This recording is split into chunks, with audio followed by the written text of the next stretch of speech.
Good evening, friends, and welcome to the Willard Public Library.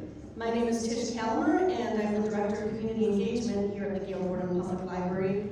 And I'd like to welcome you to the 60th anniversary of Dr. Martin Luther King Jr.'s iconic historic speech, I Have a Dream.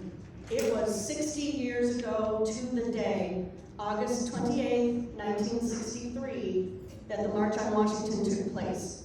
And we are very honored this evening to have two people who were there, and they're going to share their stories. But first, we have a musical treat for everybody. And to introduce them is Willard Public Library trustee, Tiffany Henderson. Let's welcome Tiffany.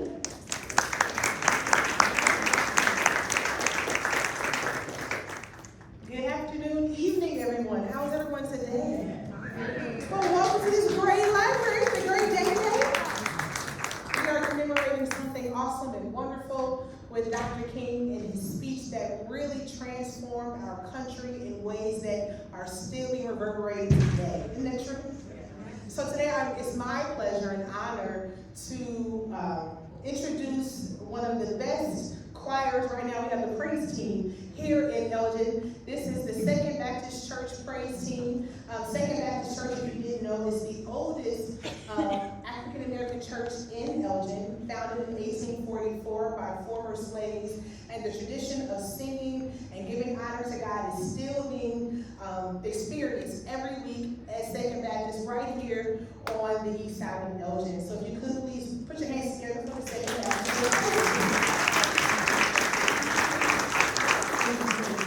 The song, Lift Every Voice and Sing, is all about Thanksgiving. It's about the faithfulness. It is also about freedom. And so the song tells a story. And we will sing it for you. There are 3 verses to that song. It was written by James Weldon Johnson. Guys, come over. Written by James Weldon Johnson. He was a poet, novelist. He was also a civil rights activist, and he was also an educator because he wrote this as a poem for a program that was to be at his school where he was principal. And he wrote it was written for Abraham Lincoln's birthday, February 12, 1900. They were celebrating his birthday there at his school, a segregated school there in Jacksonville, Florida. It was set to music by his brother, J. Roseman Johnson. So now, lift your voice and sing.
all had kind of a dream back then, but it was quickly taken up by that name. So here we go. I have the pleasure to present to you Dr. Martin Luther King, Willard.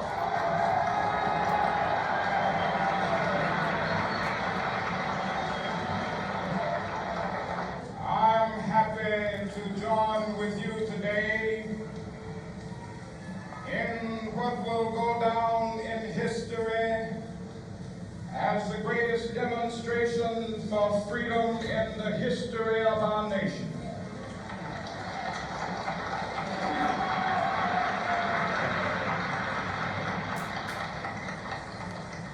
Five score years ago,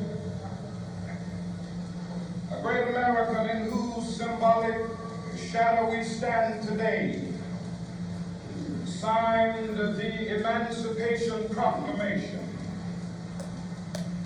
This momentous decree came as a great beacon light of hope to millions of Negro slaves who had been seared in the flames of withering injustice. It came as a joyous daybreak to end the long night of their captivity. But 100 years later, the Negro still is not free. 100 years later, the life of the Negro is still sadly crippled by the manacles of segregation and the chains of discrimination. 100 years later, the Negro lives on a lonely island of poverty. I have a dream that one day this nation will rise up and live out the true meaning of its creed. We hold these truths to be self-evident, that all men are created equal.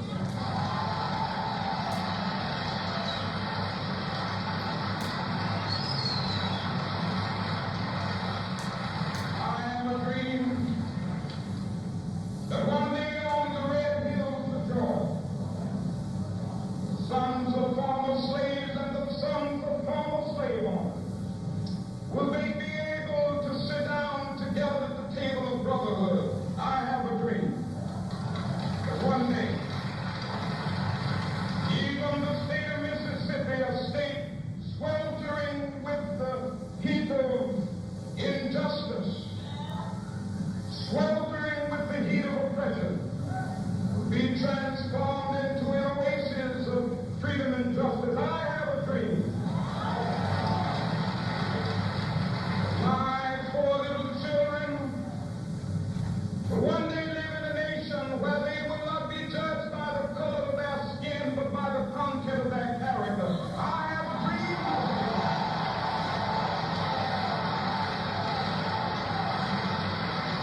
discrimination. This must become true.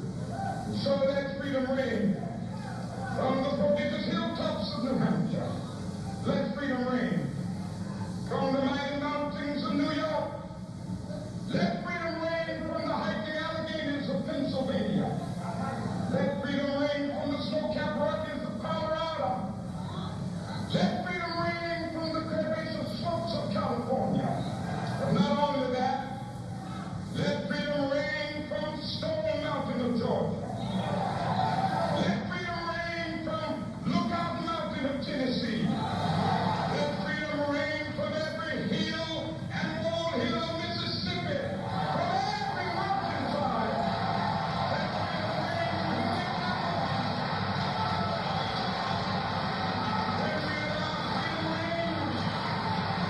when we let it reign from every village and every hamlet, from every state and every city, we will be able to speed up that day when all of God's children, black men and white men, Jews and Gentiles, Protestants and Catholics, will be able to join hands and sing in the words of the old Negro spiritual, free at last, thank God Almighty.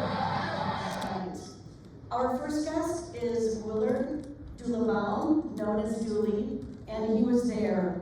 So please, a warm round of applause for Willard Dulabaum. I want to say at the outset that I have always been grateful that I was somehow at the right place at the right time to have participated in one of the notable events in our country's history, the March on Washington, August 28, 1963. I think it's fair to say that racial discrimination has been a part of our culture and history for decades, even centuries. Abraham Lincoln freed the slaves in the Union in 1863 through the Emancipation Proclamation, but after his death, you could say Reconstruction backfired. Throughout the South, African Americans were restricted to the use of public facilities, such as water fountains, restaurants, restrooms. Sundown towns, meaning blacks better be out of town by sundown, were scattered throughout the land, giving rise to the Green Book, a guide for African American travelers, pointing them to places by welcome. And I need to tell you that some of those towns were not far from here. In 1954, the Supreme Court ruled in favor of integration in public schools. And in 1957, President Eisenhower federalized the National Guard in Little Rock, Arkansas, to enforce the High Court ruling, allowing 9 black students to attend an integrated school. Meanwhile, the Montgomery bus boycott began in December of 1955 with Rosa Parks sitting down. That was the same year Emmett Till was brutally murdered for reportedly whistling at a white woman. And the lunch counter demonstrations began in February 1960 in Woolworths in Greensboro, North Carolina, again sitting in. Meanwhile, in Elgin, it was little known that an effort to open up housing led to one group being accused of wanting to put a black family in every block. And word of mouth has it that one prominent neighborhood in our town was not open to sell property to certain ethnic groups until into the 70s. In the 60s, it was not uncommon for seminary students to visit the South to walk the highways with Southern folk in a show of support. Not all returned home safely, I'm sorry to say. A 1962 seminary graduate myself, I received regular pleas from my mother, don't go down the Mississippi.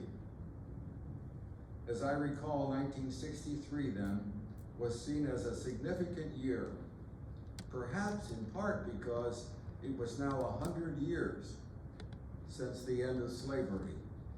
It's a century and it seemed to many that progress had been very slow in coming, that more should have happened in a century. So on June 7, 1963, the National Council of Churches issued an official statement calling for action, saying the time is now. Soon after that, the Church of the Brethren Annual Conference, also in June of '63, adopted a statement entitled, "The time is now to heal our racial brokenness," saying, and I quote, "A revolution in relations between races is upon us. We can neither stop it nor delay it. We can only hope to guide it by active participation in it as concerned and courageous Christians." End of quote. No time was lost in implementing that paper. An emergency committee was called together, and by July of '63, they had already produced an 8-page detailed guide for congregations and individuals.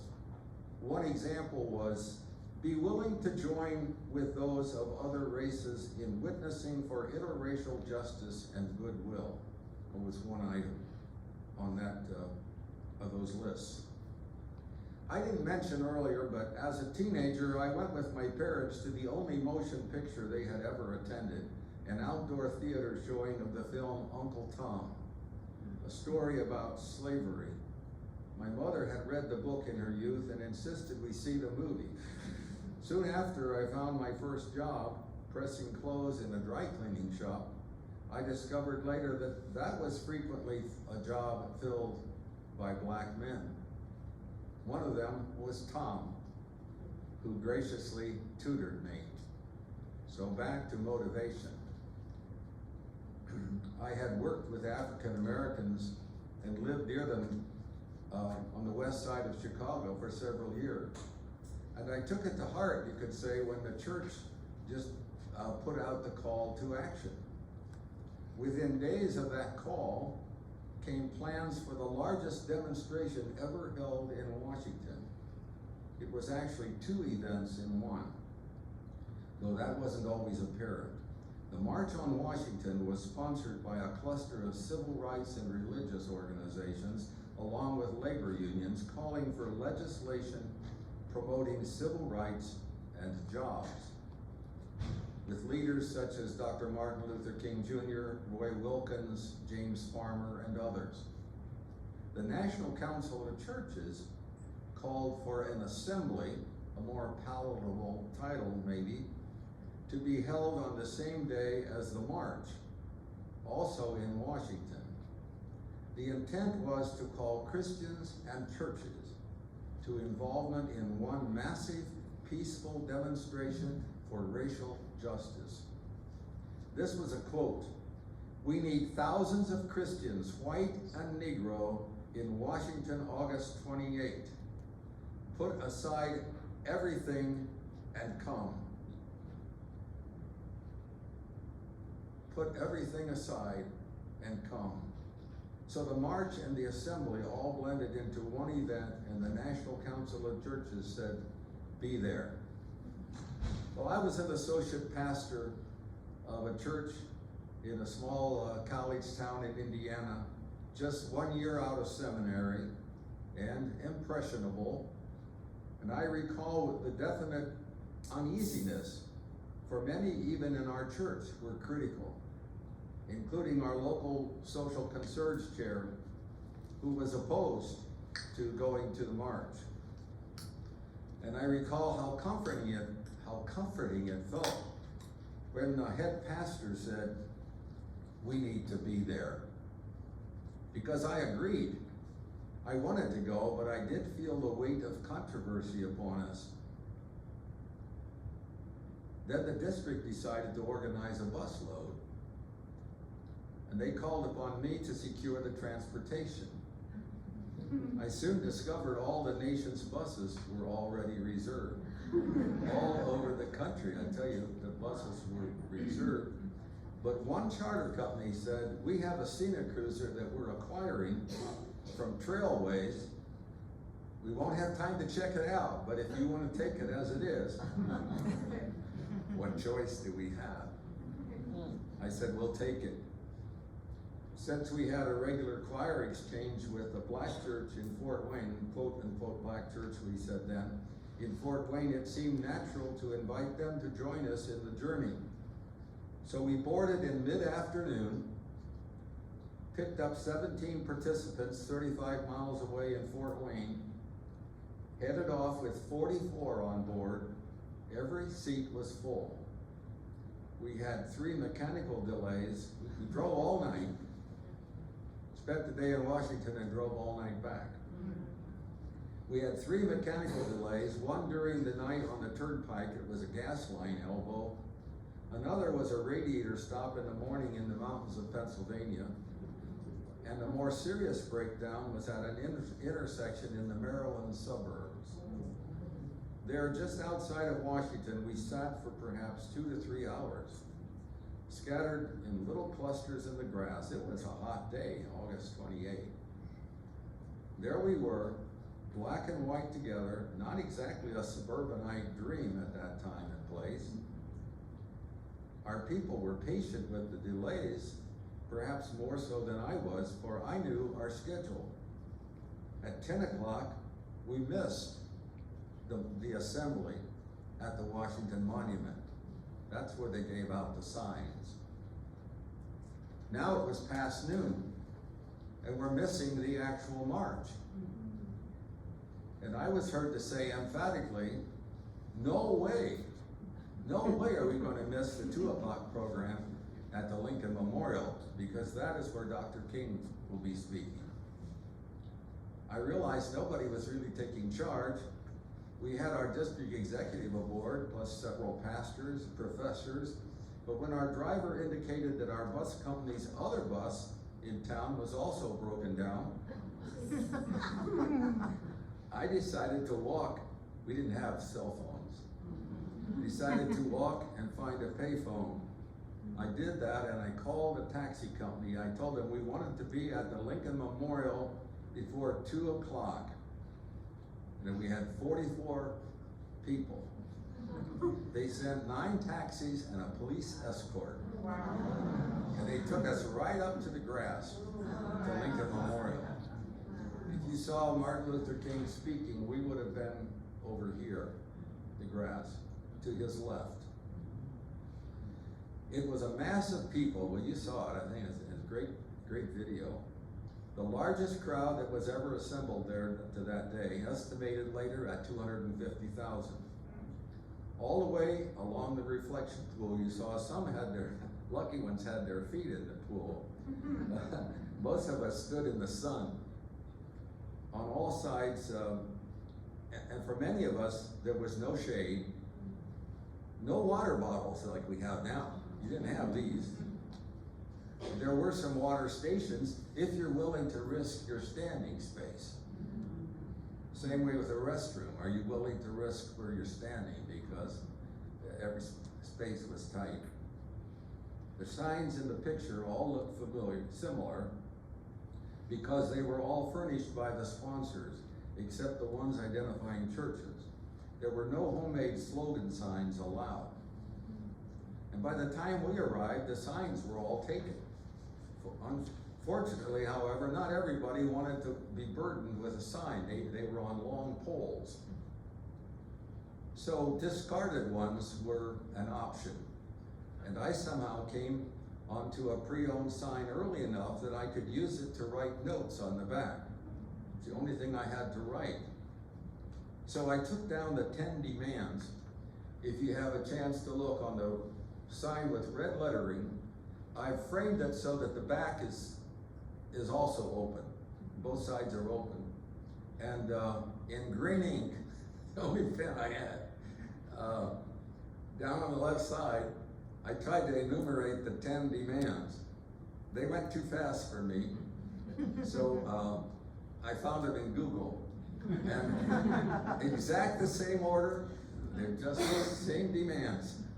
but Google gave me more time to write them out. Those demands included such items as, well, each of the 10, effective civil rights legislation with no compromising filibusters. That's one. Withholding federal funds in segregation. 3, segregation ended in schools. 4, fair application in the 14th Amendment. That was an amendment for equality that had been around since 1868, but never evenly applied. Housing supported by federal funds with no discrimination. Injunctive suit authority to the Attorney General. Job training and opportunity for every person. Increase the national minimum wage. How much do you think? $2. Fair Labor Standards Act and the Federal Fair Employment Practices Act. The program opened with Marian Anderson singing the national anthem. The Catholic Archbishop of Washington delivered the invocation. There's a story on that. There were tributes to quote, and I quote, Negro women fighters for freedom, end of quote. Included Mrs. Medgar Evers and Rosa Parks among a list of others who gave testimonies. Speaking first was A. Philip Randolph. He was the chief organizer of the march. And then the Reverend Eugene Carson Blake of the National Council of Churches. John Lewis spoke representing the Student Nonviolent Coordinating Committee, called it SNCC, SMCC. It wasn't apparent on that day, but the story that's come out since is that Lewis had prepared comments of a sufficiently radical nature that the Archbishop threatened to boycott the proceedings. Lewis was making strong demands, immediate demands. The story is that Dr. King, who had long been a mentor for this youthful Lewis, pulled him aside and requested, John, you gotta tone it down. Can you tone it down, or the Archbishop won't participate? Well, Lewis went on, he toned it down, and he went on to risk his life in repeated demonstrations and beatings, and he served the latter part of his life as a notable congressman, serving, that was he who passed away maybe 5-6 years ago, I'm not sure. That was John Lewis. He was a student at this time. Other speakers were Walter Reuther, AFL-CIO, James Farmer, Congress of Racial Equality, CORE, Whitney Young, National Urban League. We wondered, are we ever going to get to hear Martin Luther King? Because it just went on and on. Roy Wilkins, National Association for the Advancements of Colored People, NAACP. There were also leaders of various faith groups and many other preliminaries to King's speech beside listing the demands. And there were songs by Joan Baez, Bob Dylan, Mahalia Jackson. Finally, we got to the Reverend Dr. Martin Luther King Jr., Southern Christian Leadership Conference. Dr. King's speech was worth waiting for. You didn't get the whole speech there today, they had cut that, but he inspired the crowd and he put the capstone, so to speak, on the whole event. He always used alliteration and he spoke with urgency and moral authority, and this one was special. There's another bit of lore I've learned since the march which seems to hold true. It is that Dr. King did not have the dream segment in his original manuscript. And at some point, Mahalia Jackson, who can be on tapes, can be seen sitting just behind Dr. King. Mahalia Jackson spoke up. Tell him about the dream, Martin. Tell him about the dream. And the rest is history. Apparently he had used the dream segment in some earlier speech that had eluded publicity, but was known to Mahalia Jackson. Well, the pictures, I don't need to tell you who you saw, the pictures show how the steps looked after, I don't know if you saw those pictures, after the march. There was a lot of litter, extreme. We sat there waiting for several hours after the march until not quite dark for our bus to come.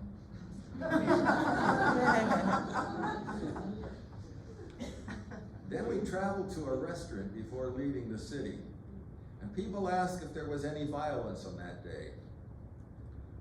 There was none at the march. I saw no violence at the march, but there could well have been at the restaurant. A young white man confronted me while still inside. He was quite agitated that we were interracial. Interestingly, he did not encounter any of the blacks. Most of them, of course, were women. But he seemed to pick on me. I was a similar age to him. And he tried to corner me. He wanted to physically fight. And I avoided him and resisted contact all the way out until I got in the bus and escaped. That was the only adverse experience the whole day, going and coming. Sadly though, after we returned home, it was found that someone in a tavern in our little town had clipped the newspaper article describing our trip and blackened in the face of a middle-aged white man, a real estate agent. His business soon failed. So most of the violence was experienced on that day was right back at home in Indiana. The Civil Rights Acts passed in 1964 with credit to the march, protecting equality in race, color, religion, and national origin. In 1965, the Voting Rights Act was passed, and LBJ in 1965, I'm smiling, he gave a speech entitled, "We Shall Overcome." LBJ. I have always been so appreciative that I was able to be in Washington on that day. And I have always regretted that my spouse, bearing our second child, was prevented from going, though she never lamented or resented it for one moment. Our son was born just 6 weeks later, and he's here tonight. Pauline and I did go together to hear Dr. King on another occasion, and just a small number of years ago, it seems I was able to thank my head pastor, then retired and aging, for his encouragement to attend the march on that day. That's my story, and I'm sticking to it.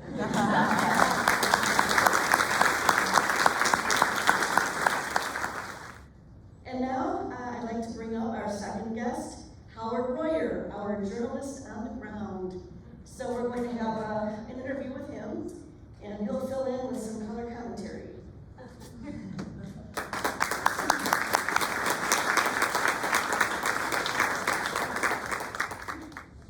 So my first question for you is, tell us how you decided to go to Washington to hear Dr. King. What were your plans? How did your families and friends react when you told them that you were going? Nothing heroic about that decision. I did it as a job. I was a news director for the Church of the Brethren, and certainly this was newsworthy. I went as photographer and journalist, reporter, and in that day, and maybe still, reporters are sort of distant from emotional feelings about the event, and so I was kind of cool and treating it routinely and so forth.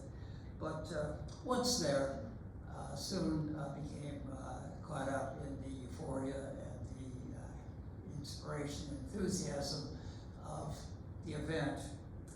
And as Duly said, it was a privilege to be there. Did you encounter any challenges or hardships on the way? No, none of that. I left that all for Duly. I think I flew in and flew out or something like that, so. So no troubles there. No. It was interesting, though, to arrive fairly early and see the crowd grow. At 9:30, the chief of police in D.C. Indicated there were 22,000 people there, and the naysayers were kind of elated. It's like, hey, this thing's going to flop. But an hour or two later, he reported it stood at 50,000, and then 70,000, and then 100,000, and then by mid-afternoon, it blew up to the 210 or the 250, whatever figure you hear. And it was really an impressive group. I understand Martin Luther King initially wanted the event to occur on the steps of the Capitol. He lost on that idea, and it went to the National Mall, but the National Mall was just like a picnic grounds. And it was a kumbaya moment from the start, I think. And all the fear about mobs and things getting out of hand, none of that materialized. I think there was a real sense of brotherhood, sisterhood that ran deep. Well, where were you positioned during the speeches? Did you have as good a seat as Duly did? Could you see Dr. King? I think he had a better position, better arriving late. I was about halfway down along the basin there, and it was a good position, no problem. But Dr. King or any of the speakers were a very small image, a long way off. And so I didn't, as a photographer, I took a number of the pictures you saw, but I didn't get close to Dr. King. However, and I guess it was that same year, I did meet Dr. King in Chicago at the Race on Religion, Race on the Conference on Religion and Race. It was actually in Highland Park. And got close-up pictures of him, Cardinal Meyer, and actually one of the photos appeared on the cover of our denominational magazine, The Messenger, after his death. And you saw that picture as one of the one scene shown here at the outset. Now, do you remember how you felt as you listened to the speech? Did you know then that it was going to be one of the most famous speeches in American history? Yes, it certainly drew you in, no doubt about that. And you marvel at his word choice, the imageries, the metaphors. His words were spare, actually, and he emphasized them with oratory that was really convincing, grabbing. And so, yes, it was inspiring and moving in a way that you wanted to get in on the action. It's just amazing that you were there and now you're sharing this story with us. Now let's take a slightly different turn. Has Dr. King's dream been realized? Yes and no. There was a kind of euphoria, inspiration that carried through the years immediately following, and as Duly mentioned, in '64, The Civil Rights Act. Civil rights, yes. The next year was the voting rights, and in '68, fair housing. And I'm sure legislators were very moved by their constituency that was moved by such protests as Dr. King. In fact, I have a quote that I'd be glad to share by Dr. King on that event, or on nonviolent protests in general. It began, "The twice forgotten man in America has always been the Negro. His groans were not heard, his needs unfelt, until the means to state his case was taken to the public square. More white people learned about the shame of America and finally faced some aspects of it. during the years of nonviolent protest than during the century before. And as one being some 33 years into that century before, I think I can subscribe that, yes, it took those nonviolent protests to awaken us to the shame of America.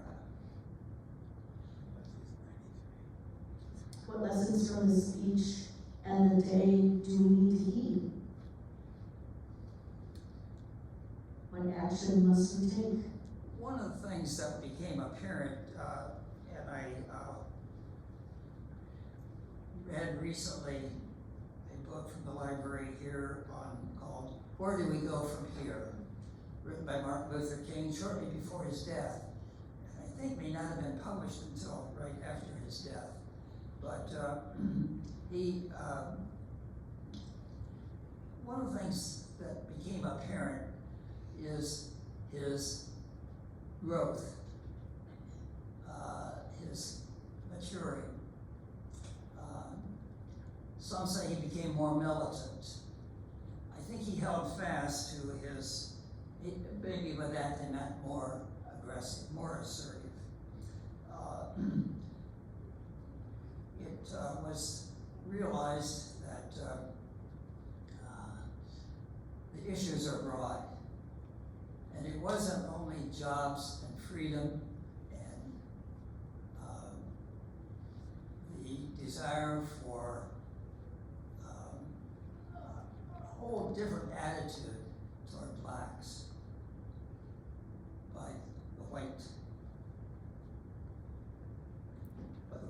But it was a desire to somehow change the conduct of the country, the outlook of the country, of working to bring about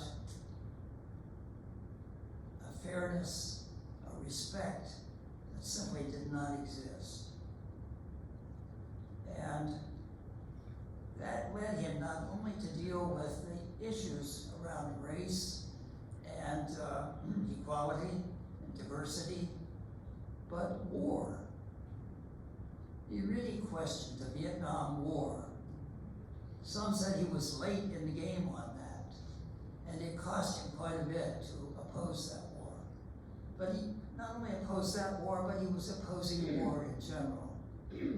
And he questioned why the best brains in the country were developing military hardware rather than working on diplomacy and measures of peace, that somehow we could outgrow the fight over resources or tribalism or whatever, to the point where we could settle our differences by other means. And so I think one of the things that I think is very commendable is the growth that he showed in his own concerns. And you wonder where he would have been had he lived 30 more years or 60 more years. If he were here today, he and I were roughly the same age. I'm here and he's not. But he anticipated that the stances he were taking would lead to his death. So that indeed was, I guess, part of the story. On the National Mall this day 60 years ago, and on public squares across our nation for a decade or two, Martin Luther King Jr. called us to face the brokenness of our world, to right the wrongs that hold people down, and to pursue peaceful ends by peaceful means, all the while injecting dignity and hope in the veins of civilization. As to where we go from here, the title of his final book, written shortly before his death, King said the choice was nonviolent coexistence or violent co-annihilation. Or in simpler terms, community or chaos. Advising that now may well be humankind's last chance to make such a choice.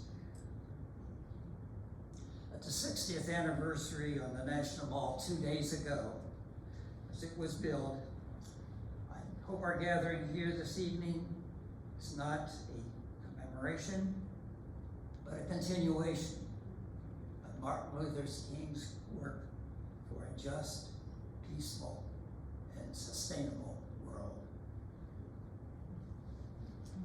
Thank you so much.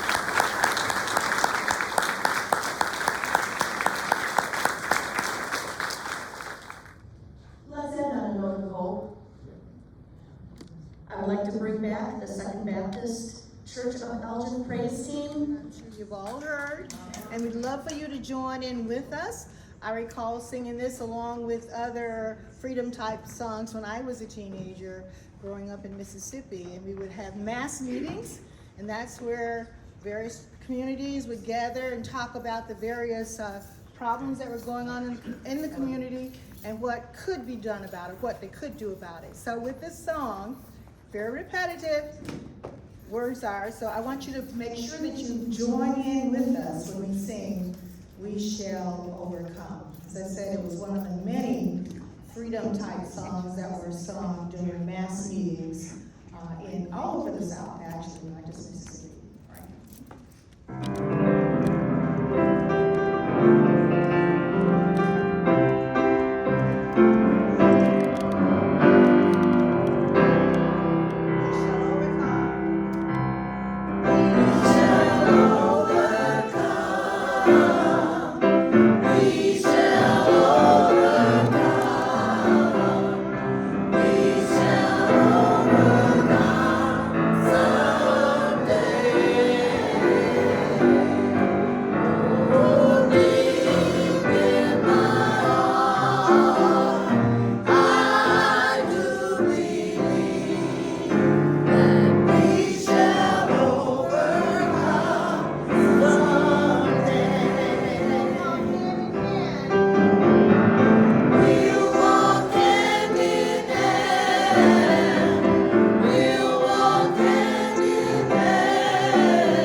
I want to thank you all for coming here. I want to thank Howard Royer and Willard Dulabaum for sharing your stories. And I never caught this beautiful woman's name, but thank you for sharing as well, right at the end there. And again, thank you to the Second Baptist Church of Elgin's praise team. Whatever we do, we need to get out there and fulfill the dream. Thank you and good night.